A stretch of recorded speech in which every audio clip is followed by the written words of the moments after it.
Hello hello good morning student, welcome to online class. बेटा आप इस सोशल शास्त्र में नागरिक शास्त्र की चैप्टर देख रहे हैं हम लोग। केंद्र की सरकार, उसके आंसर क्वेश्चन के पीडीएफ देखते हैं। ठीक है, तो पहले जो आप क्वेश्चन जो दिया गया पाठ्य पुस्तक में दिए गए प्रश्नोत्तर के अंतर्गत, तो एक सामान्य जानकारी के आधार पर है। इनको आपको कॉपी में नहीं करना, आपको याद करके रखना है। ठीक है यार, आप कॉपी में इसको लिख के रख लीजिए। तो हमारे छत्तीसगढ़ राज्य के विधानसभा भवन कहाँ पर स्थित है? तो हमारे छत्तीसगढ़ राज्य का विधानसभा भवन जो है 0 पॉइंट रायपुर में स्थित है। आपके क्षेत्र के विधायक कौन है?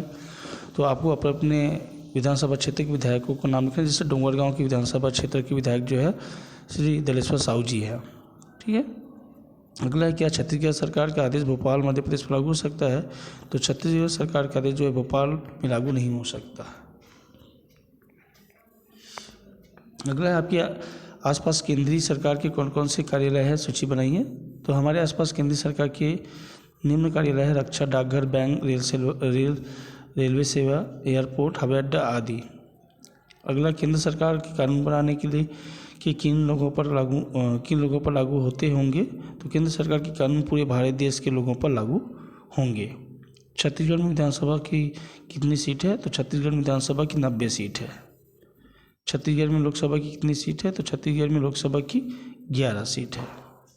अगला है, देश की सर्वोच्च न्यायालय सुप्रीम कोर्ट कहाँ है? तो देश की सर्वोच्च न्यायालय सुप्रीम कोर्ट दिल्ली में है।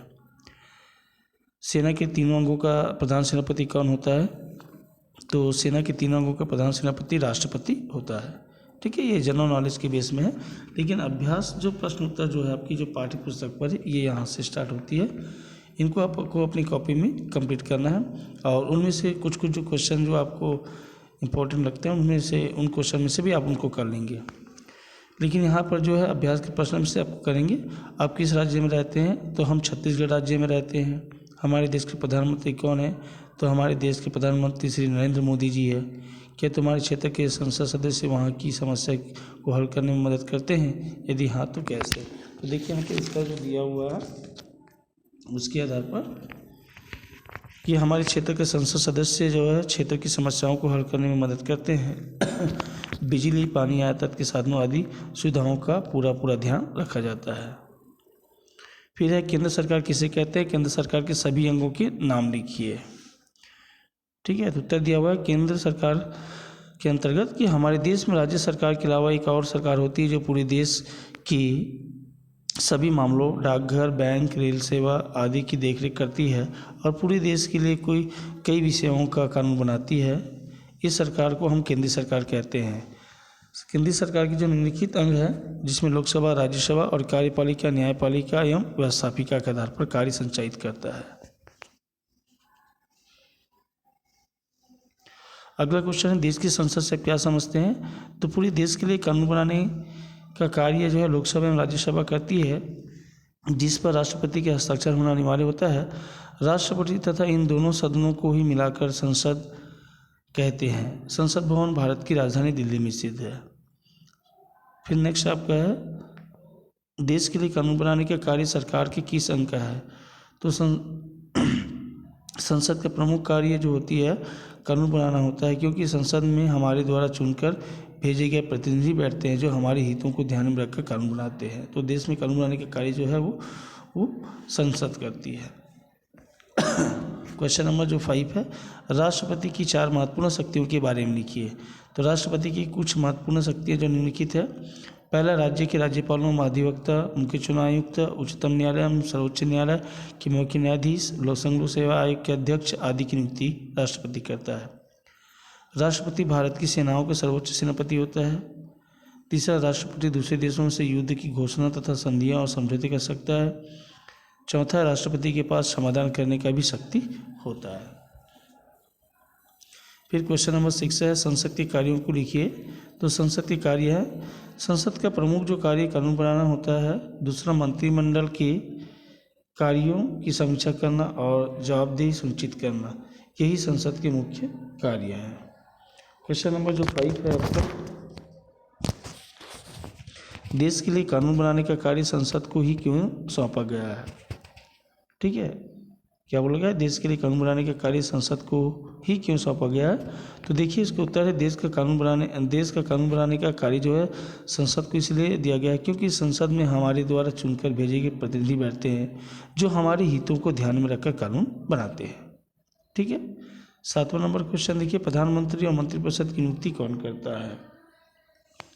तो देखिए यहाँ पे जो उत्तर दिया हुआ है कि लोकसभा में बहुमत दल के नेता अर्थात जिस दल या दलों को मिलाकर आधे से अधिक सदस्यों का समर्थन प्राप्त होता है अर्थात बहुमत प्राप्त होता है, उसे ही राष्ट्रपति जो है प्रधानमंत्री पद पर नियुक्त करता है। प्रधानमंत्री की सलाह पर राष्ट्रपति मंत्रिपरिषद में अन्य मंत्रियों की नियुक्ति करता है। ये सभी मंत्री संसद के सदस्य होते हैं। फिर अगला है आपका सर्वोच्च न्यायालय के क्षेत्राधिकार को लिखिए। तो सर्वोच्च न्यायालय के क्षेत्राधिकार जो है वो 3 है, जिसमें से पहला है प्रारंभिक क्षेत्राधिकार। इसके अंतर्गत उत्तम न्यायालय निम्नलिखित मुकदमे की सुनवाई कर सकता है। ऐसे मुकदमे जो केंद्र और राज्य सरकार के बीच हो, ऐसे मुकदमे जो 2 या 2 से अधिक राज्यों के मध्य विवादित हो, ऐसे मुकदमे जो किसी नागरिक के मौलिक अधिकारों के हनन से संबंधित हो। फिर जो दूसरा जो आता है आपका अपीली क्षेत्राधिकार। ठीक है।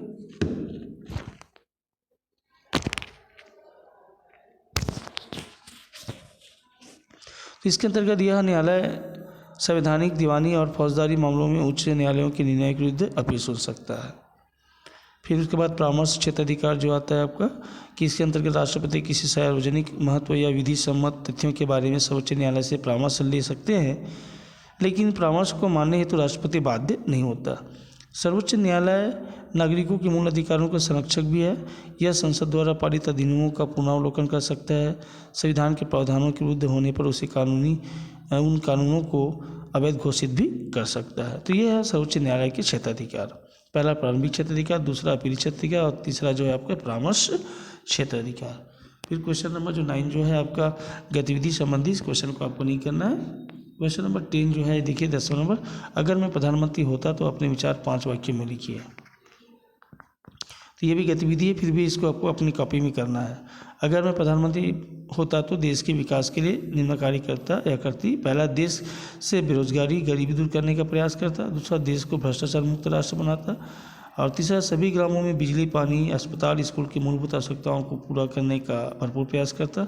चौथा, अनाथ बच्चे, बेसहारा, मानसिक विकलांग, मंदबुद्धि, निराश्रित बुजुर्ग आदि के रहने की निःशुल्क व्यवस्था करता। और चौथा है 5वां जो है आपका जातिगत आरक्षण को बंद करके आर्थिक स्तर के आधार पर आरक्षण की व्यवस्था करता। ठीक है। तो ये रहा बेटा आपका केंद्र सरकार नामक जो चैप्टर है उसके प्रश्न उत्तर का PDF। जितने सारे जो क्वेश्चन मैंने बताया उन क्वेश्चन को आपको अपनी कॉपी में प्रॉपर लिखना है। ठीक है। Okay, that's all, good day.